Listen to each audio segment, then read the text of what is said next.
Jadi diancam oleh Allah bagi orang yang diberikan kelebihan rizki, kelapangan rizki, dititipan rizki, lalu menjadi orang yang pelit. Justru hartanya tersebut akan menjadi malapetaka buat dirinya.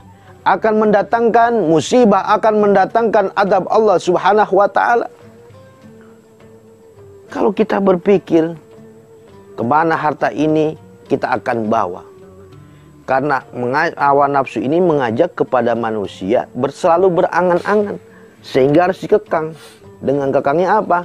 Rasul mengajarkan dengan puasa. Kalau nafsu syahwat kita terlalu besar, maka puasalah. Ada puasa Senin dan Kamis.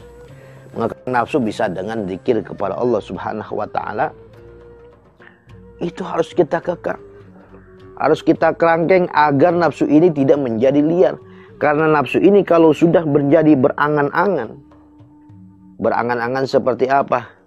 Kalaulah nanti harta ini saya berikan untuk bangun masjid, untuk bangun pesantren, untuk bangun majlis taklim, bantu fakir miskin, yatim piatu, duafa dan lain sebagainya.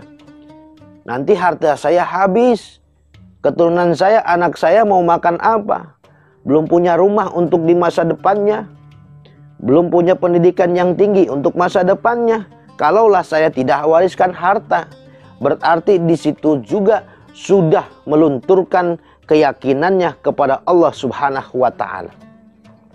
Sebab setiap manusia, setiap makhluk Allah itu yang hidup di alam dunia ini, masing-masing sudah dikasih rizki oleh Allah. Sudah dijamin rizkinya oleh Allah subhanahu wa ta'ala. Jangan pernah takut keturunan kita, anak-anak kita kelaparan dan lain sebagainya.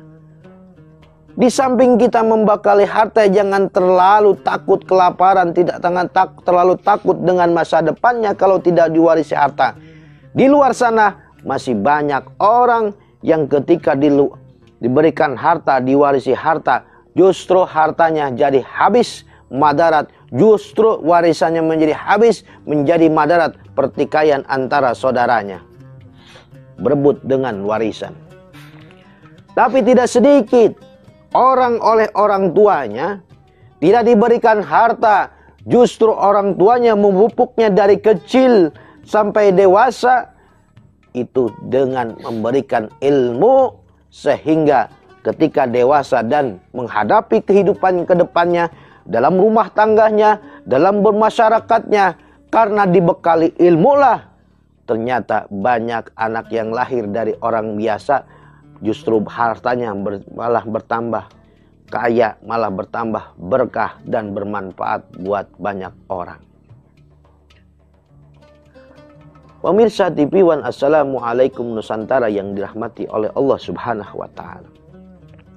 Jadi itulah, kalau orang sudah terlalu cinta duniawi, maka segala apapun perintah Allah, larangan Allah, dia akan abaikan. Bagaimana Korun? Begitu banyak Korun hartanya, sehingga saking banyaknya. Itu ibaratkan kalau zaman sekarang kuncinya saja kontaineran. Itu baru kuncinya. Belum gudangnya. Gudang hartanya. Justru kekayaan tersebut malah membawa membawa petaka buat dirinya. Madorot, banyak madorot terhadap dirinya.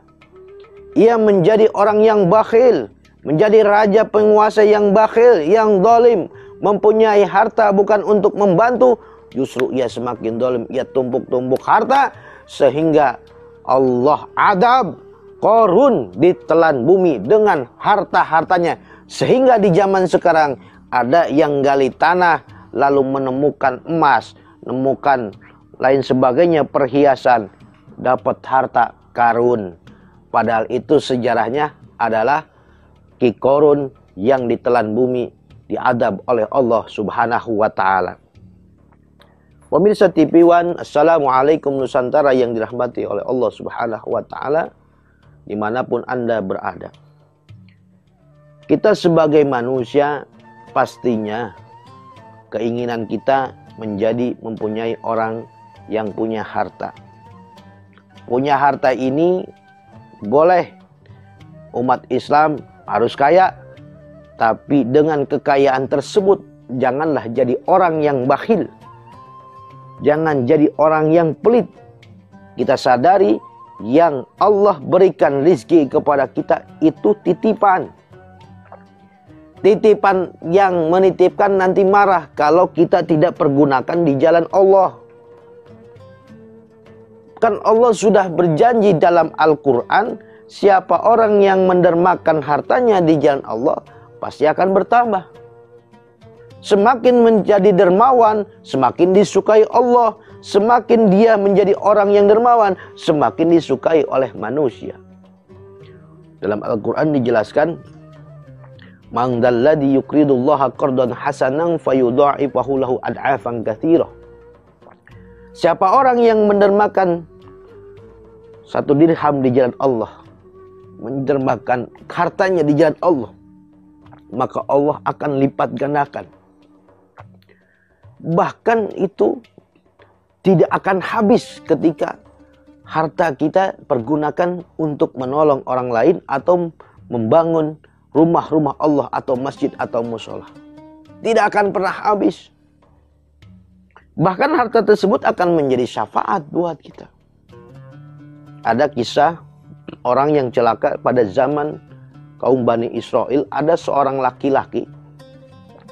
Mudah-mudahan kisah ini bermanfaat buat kita. Di zaman kaum Bani Israel ada seorang laki-laki yang gila harta. Dia dari mulai berangkat subuh sampai pulang tengah malam. Terus ia lakukan bertahun-tahun. Sampai ia melalaikan daripada perintah-perintah Allah. Ia senang gemar menumpuk-numpuk harta. Menghitung-hitungnya terus. Sampai hartanya banyak. Tapi tidak merasa cukup, sudah banyak juga. Pada satu ketika dia sakit. Ketika sakit, jatuh sakit, datanglah malaikat sakaratul maut. Dia kaget. Siapakah kamu? Aku adalah malaikat maut. Mau ngapain? Kalau bahasa kita, biar gampang dicernanya. Mau ngapain? Mau Allah memerintahkan mau mencabut nyawamu. Ya malaikat maut, berilah aku penangguhan umur agar harta yang kumiliki ini, apartemen, kalau zaman sekarang rumah yang bagus, uang di bank-bank itu, mobil dan lain sebagainya, aku pergunakan untuk disedekahkan. Berilah aku kesempatan ya malaikat maut. Kata malaikat maut, masa tenggangmu sudah habis. Masa kontrakmu di dunia sudah habis, tidak ada perpanjang lagi. Kesempatan-kesempatan yang Allah berikan kepadamu, kau sia-siakan. Umur, badan sehat, luang rezeki, kau sia-siakan. Sekarang Allah memerintahkan untuk menyabut nyawamu.